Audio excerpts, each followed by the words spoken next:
ओम श्री आशुतोषाय नमः। श्री गणेशाय नमः। श्री हरिवंश पुराण विष्णु पर्व अध्याय 47-48।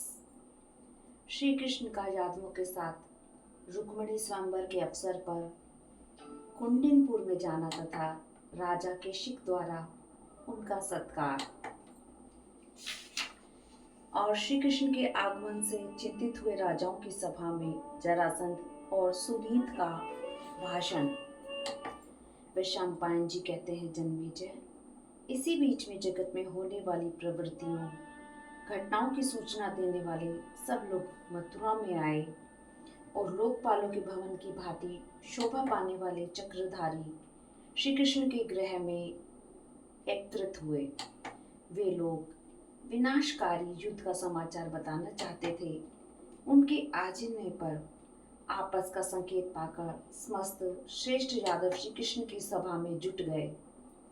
समस्त प्रधान यादवों के उस सभा में आ जाने पर वे समाचार या संदेश लाने वाले मनुष्य राजाओं के विनाश का कारण भूत वचन इस प्रकार बोले, जनार्दन, अनेक देशों के विवाहार्थी पृथ्वीपतियों, शासकों एवं नरेशों का समागम होने वाला है।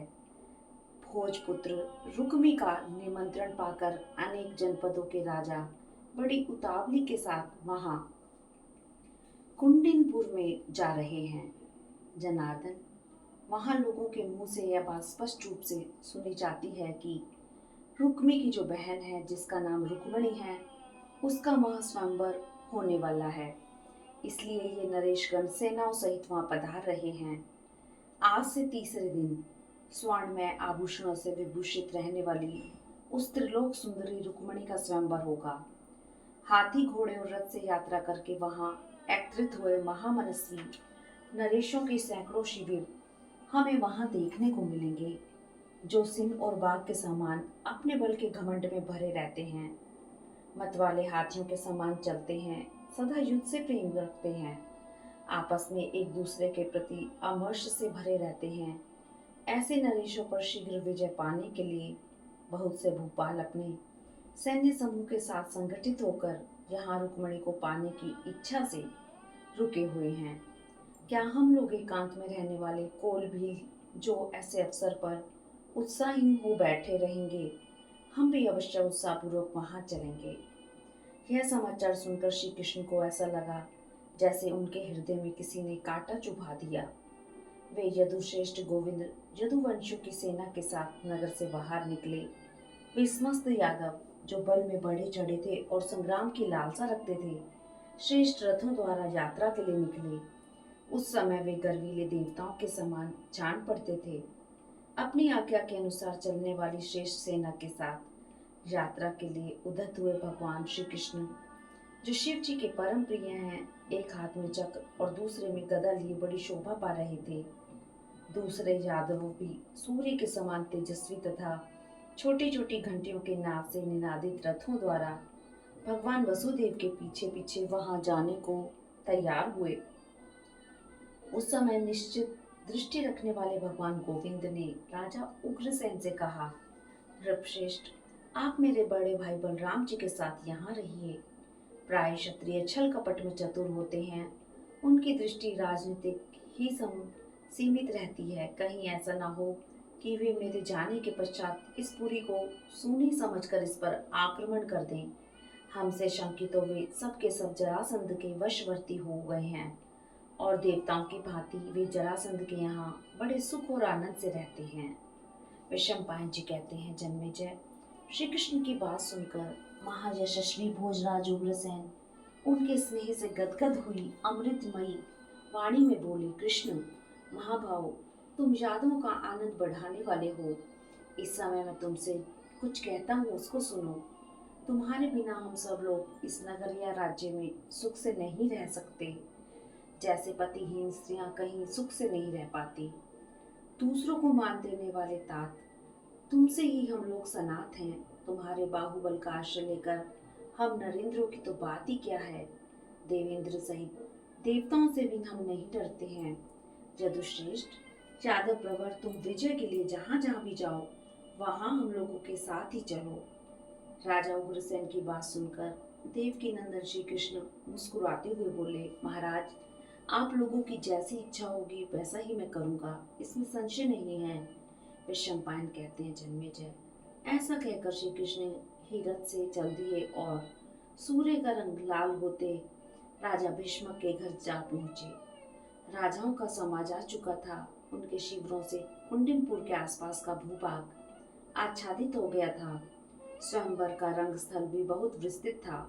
उसे देखकर भगवान श्री कृष्ण ने राजस प्रकृति का आश्रय लिया। उन्होंने राजाओं को डराने और अपने प्रभाव को प्रकाशित करने के लिए पुरातन वाहन महाबली विंतानंदन गरुड़ का मन ही मन चिंतन किया। उनके चिंतन करने मात्र से ही उनके मनोभाव को जानकर विंता कुमार गरुड़ सुखपूर्वक देखने योग्य सौम्य शरीर धारण करके श्री कृष्ण के पास छिपे हुए आए। उनका पंख संचालन वायु को भी उद्भ्रांत कर देने वाला था। इसकी हवा लगने से वहां के सारे मनुष्य कांप उठे और औंधे होकर पृथ्वी पर गिर पड़े। गरुड़ के वेग से आहत होकर पृथ्वी पर गिरे हुए वे सारे मनुष्य सर्पों के समान छटपटाने लगे। उन सबको गिरा हुआ देख पर्वत के समान अविचल भाव से खड़े हुए श्री कृष्ण ने उस समय पंख की हवा से ही अनुमान कर लिया कि पक्षियों में श्रेष्ठ गरुड़ आ गए। थोड़ी देर में उन्होंने देखा कि गरुड़ आ पहुंचे। वे दिव्य पुष्पों के हार और दिव्य चंदन से अलंकृत थे। वे अपने पंखों के संचालन में उठी हुई वायु के द्वारा पृथ्वी को भी बारंबार हिला देते थे। उनके पृष्ठभाग में कुछ दिव्य आयुध सटे हुए थे, जिनसे ऐसा जान पड़ता था कि कुछ सर्प उन्हें चाट रहे हैं। वे मुंह नीचे किए मन ही मन अनुभव कर रहे थे कि मुझे भगवान विष्णु के वरद हस्त का स्पर्श प्राप्त हो रहा है। गरुड़ अपने दोनों पंजों से एक विशाल सर्प को खींचे चले आ रहे थे, जिसका रंग श्वेत था। वे स्वर्णमय पंखों से संपन्न होने के कारण विविध धातुओं से युक्त पर्वत के समान प्रतीत होते थे। ये वे ही गरुड़ थे जिन्होंने एक बार अमृत का अपहरण कर लिया था। वे बड़े बड़े सर्पराजों का विनाश करने में समर्थ दैत्य समूह को भयभीत करने वाले तथा भगवान विष्णु के ध्वज चिन्ह एवं वाहन थे। अपने ध्वज सजीव तथा संकट काल के साथी धैर्यवान गरुड़ को आया देख भगवान मधुसूदन को बड़ा हर्ष हुआ। वे दूसरे देवताओं की भांति सामने खड़े थे। इस प्रकार सम्मुख उपस्थित हुए गरुड़ से अपने समान शक्तिशालिनी वाणी द्वारा मधुसूदन ने इस प्रकार कहा। श्री कृष्ण बोले, आकाशचारियों में श्रेष्ठ गरुड़, तुम्हारा स्वागत है। देव सेना के शत्रुओं का मर्दन करने वाले केशव प्रिय विंतानंदन, तुम्हारा स्वागत है। पंख ही जिनका रथ है, उन पक्षियों में श्रेष्ठ गरुड़, तुम राजा कैशिक के भवन में चलो। हम आज वहीं चलकर स्वयंवर की प्रतीक्षा करें। वहां हाथी, घोड़े और रथों द्वारा यात्रा करने वाले सैकड़ों महामनस्वी नरेश इकट्ठे हुए हैं, जिनका दर्शन प्राप्त होगा। महाबली विनीतानंदन गरुड़ से ऐसा कहकर माँ भावुषिमान कृष्ण गरुड़ तथा महारथी यादवों के साथ महामना कैशिक की राजधानी कुंडिनपुर में गए। देवकी नंदन श्री कृष्ण के विदर्भ नगर में पहुंच जाने पर उनके साथ के सब लोग बड़े प्रसन्न हुए। सबके मन में बड़ा हर्ष हुआ।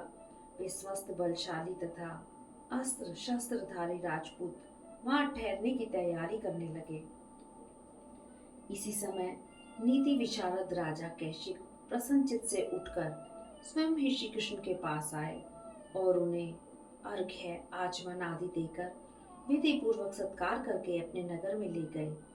उन्होंने श्री कृष्ण के लिए पहले ही एक दिव्य भवन का निर्माण करा रखा था।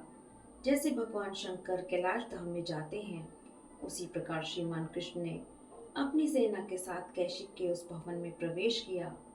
इंद्र के छोटे भाई श्री कृष्ण उस राजमहल में खान पान आदि से एवं रत्न राशियों द्वारा भली भांति पूजित हो सुखपूर्वक रहने लगे। राजा कैशिक ने बड़े ही सम्मान के साथ स्नेहपूर्ण हृदय से उनका पूजन किया। इस प्रकार महाभारत के खिलवाड़ हरिवंश के अंतर्गत विष्णु पर्व में रुक्मणी स्वयंवर विषय 47वां अध्याय पूरा हुआ। 48वां अध्याय श्री कृष्ण के आगमन से चिंतित हुए राजाओं की सभा में जरासंध और सुनीत का भाषण। विशंपायन कहते हैं जन्मेजय, अपनी महिमा से कभी च्युत न होने वाले राजा श्री कृष्ण को गरुड़ के साथ आया देख सभी श्रेष्ठ नरपति चिंतामग्न हो गए। वे भयानक पराक्रमी राजा नीति शास्त्र के भी अच्छे ज्ञाता तथा मंत्रणा करने में कुशल थे। उन्होंने परस्पर मंत्रणा करने के लिए एक सभा में इकट्ठे होने का विचार किया।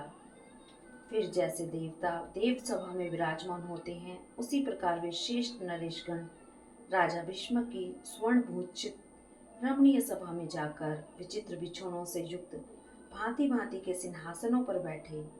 उनके बीच में महाबली, महातेजस्वी और महाबाहु जरासंध ने उसी तरह भाषण देना आरंभ किया जैसे देवराज इंद्र देवताओं के समक्ष प्रवचन करते हैं। जरासंध बोला, इस सभा में उपस्थित हुए वक्ताओं में श्रेष्ठ नरेश हूँ। मैं यहाँ अपनी बुद्धि के अनुसार जो कुछ कह रहा हूँ उसे आप लोग तथा परम बुद्धिमान राजा भीष्मक भी सुने। वे जो कृष्ण नाम से विख्यात बलवान वसुदेव पुत्र इस कुंडिनपुर में गरुड़ के साथ पधारे हैं, बड़े तेजस्वी हैं। यहाँ की राजकन्या को प्राप्त करने के लिए ही वे यादवों से घिरे हुए यहाँ तक आए हैं। जिस तरह भी कन्या की प्राप्ति हो सके वैसा ही प्रयत्न वे अवश्य करेंगे। श्रेष्ठ नरपतियों, यहाँ जो सुनीति से युक्त तथा समृद्धि का हेतुभूत कारण काम में लाने योग्य है, उसे अपने बलाबल का विचार करके आप लोग करें। वसुदेव के ये दोनों पुत्र महान पराक्रमी हैं। ये लोग पर्वतों में श्रेष्ठ गोमंत पर गरुड़ को साथ लिए बिना पैदल आए थे, तो भी इन्होंने जो घोर महायुद्ध किया था वह आप लोगों को विदित ही है। इस समय जब ये यदुवंशी, वृष्णिवंशी, भोजवंशी तथा अंधकवंशी महारथियों के साथ मिलकर युद्ध करेंगे, तब इनका संग्राम कैसे होगा, यह आप लोग स्वयं अनुमान कर सकते हैं। राजकन्या के लिए यत्न करते हुए इन गरुड़ वाहन भगवान विष्णु के साथ युद्ध में देवताओं सहित इंद्र ही क्यों ना हो, कौन ठहर सकेगा। यदि कदाचित इन्हें कन्या न भी दी जाए तो ये देवताओं के साथ उपस्थित हो बलपूर्वक इसे ले जाने में समर्थ हैं। सुना जाता है प्राचीन काल में यह पृथ्वी भयंकर एक अर्णव से निमग्न हो रसातल में जा पहुंची थी। उस समय जगत के आदि कारण इन्हीं प्रभावशाली विष्णु ने वराह रूप धारण करके इसका उद्धार किया था। उस समय दैत्यराज हिरण्याक्ष को भी वराह रूप से ही मार गिराया था। महान बल और पराक्रम से संपन्न दैत्यराज हिरण्यकशिपु देवताओं और दैत्यों के लिए भी अवध्य था। ऋषि, गंधर्व और किन्नर भी उसे मार नहीं सकते थे। यक्ष, राक्षस और नागों के लिए भी वह अजेय था। वह न तो आकाश में मर सकता था, न पृथ्वी पर, न रात में, न दिन में, न सूखे अस्त्र से, न गीले अस्त्र से ही। तीनों लोकों में यह अवध्य दैत्यराज किसी से पराजित होने वाला नहीं था। तो भी पूर्व काल में भगवान विष्णु ने नरसिंह रूप धारण करके उसे मार डाला। फिर किसी समय बलवान विष्णु महर्षि कश्यप के पुत्र रूप में देवी आदित्य के गर्भ से प्रकट हुए। उस समय उन्होंने वामन रूप धारण करके असुर राज बलि को सत्य की रस्सी से बनाए गए पाशों द्वारा बांध लिया और उसे पाताल लोक का निवासी बना दिया। कृतवीर्य का पुत्र महापराक्रमी अर्जुन का शरीर दत्तात्रेय की कृपा से सहस्त्र भुजाओं से सुशोभित होता था। वह राज्य मत से उन्मत्त हो गया था। त्रेता और द्वापर की संधि के समय रेणुका के गर्भ से प्रकट हुए। वे शस्त्रधारियों में श्रेष्ठ महातेजस्वी जमदग्नि कुमार परशुराम के नाम से प्रसिद्ध हुए। इस तरह पुनः छद्म रूपधारी भगवान विष्णु ने हाय हाय वंश में उत्पन्न राजा कार्तवीर्य का, जो सातों द्वीपों का स्वामी था, अपने व्रज तुल्य फरसे से मार डाला। तत्पश्चात इक्ष्वाकु कुल में दशरथ नंदन श्री राम के रूप में प्रकट हुए। उन्होंने पूर्व काल में त्रिलोक विजयी रावण को मार गिराया था। प्राचीन काल की बात है, सतयुग में जब तारका में संग्राम हुआ, उस समय पराक्रमी विष्णु 8 भुजाओं से युक्त हो गरुड़ पर बैठकर वहां पधारे। वहां उन्होंने वरदान से गर्वित हुए असुरों को युद्ध में मार डाला तथा देवताओं को भय देने वाले काल नेमि नामक दैत्य का भी वध कर दिया। यह संपूर्ण विश्व जिनका रूप है, उन भगवान विष्णु ने युद्ध में महान योग बल से सूर्य तुल्य तेजस्वी चक्र द्वारा उस दैत्य का संहार किया था।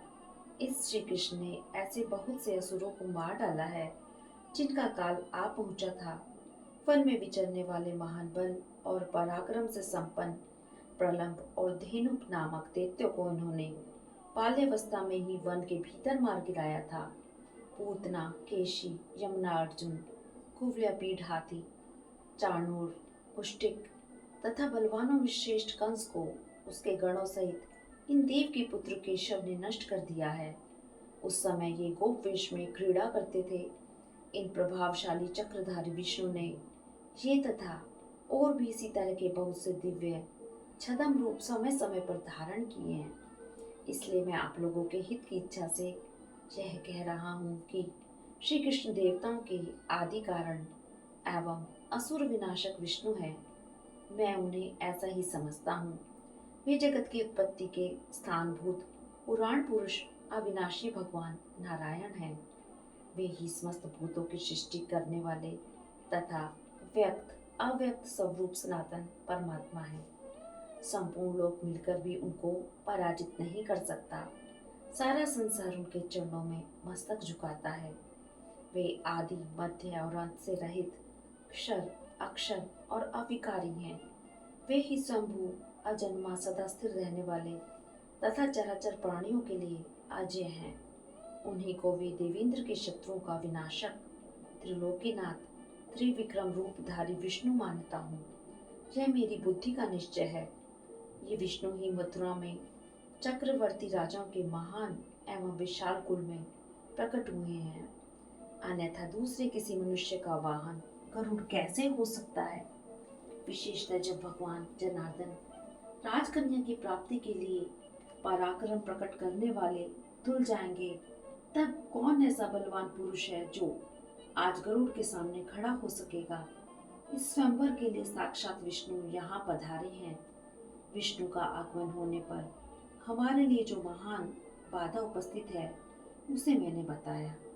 आप लोग भी इस पर विचार करके आगे जो कुछ करना हो वह करें। वैशंपायन जी कहते हैं, जन्मेजय, मगध देश का राजा इस प्रकार भाषण दे चुका। तब महाबुद्धिमान सुनीत ने इस प्रकार कहा। सुनीत बोले, महाबाहु मगधराज ठीक कहते हैं।